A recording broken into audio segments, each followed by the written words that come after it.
अच्छा गौर मिल जाए आप सब तमाम भोजपुरी संगीत के रसिक श्रोता समाज के नमस्कार प्रणाम। और आप सबके बीच एगो गीत भेज रहा बनी जौना गीत के भाव एक कलयुग के सच्चाई का बा। हमारा बहुत ही मशहूर कवि हृदय विशाल जी के लिखल गीत तने ध्यान दिया जाए।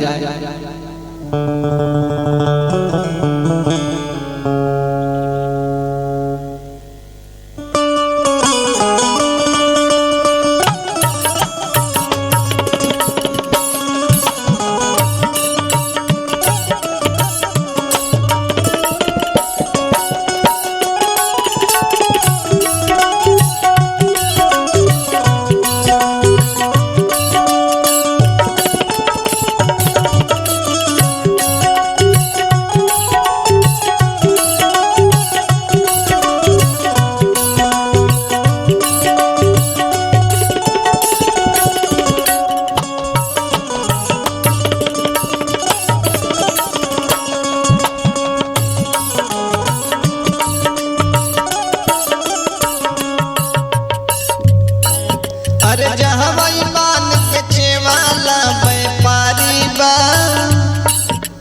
जहाँ ईमान बेचे वाला व्यापारी बा, अब के युग में झूठ सच पर भारी बा। जहाँ ईमान बेचे वाला व्यापारी बा, अब के युग में झूठ सच पर भारी बा।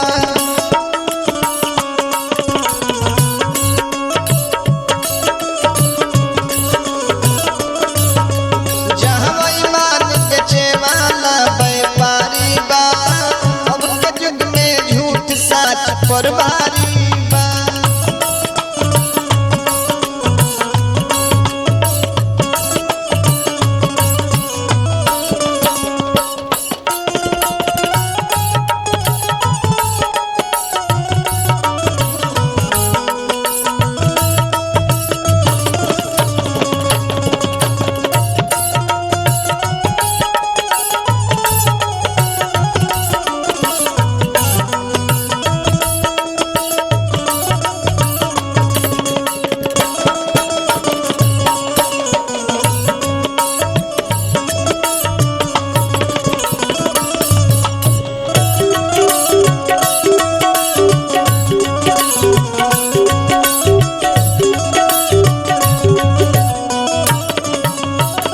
गीत के भाव एगो लाद के दूगो भाई, एगो साधु एगो चाई।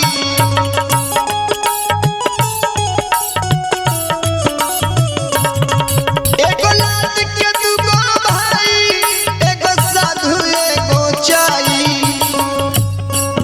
एगो आग लगा के जाई, एगो पानी डाल बुताई, की कोशिश जारी बा। झूठ सच पर भारी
दूसरा भाव एगो प्रेम के माथ झुकाई एगो पगड़ी खान के जाई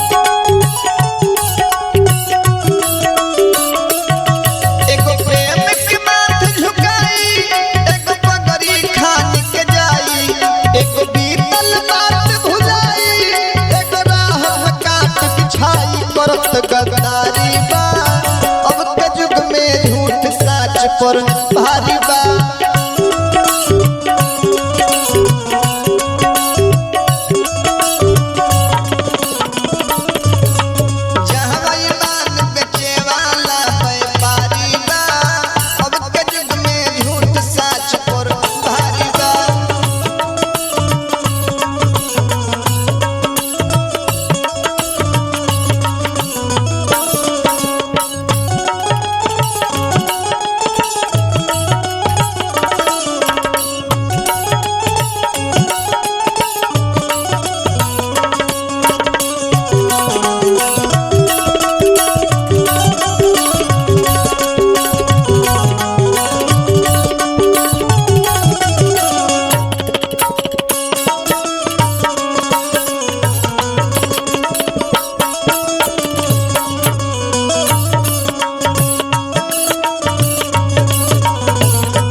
हृदय विशाल जी के अंतिम भाव में कलम चलो चले कलम जीव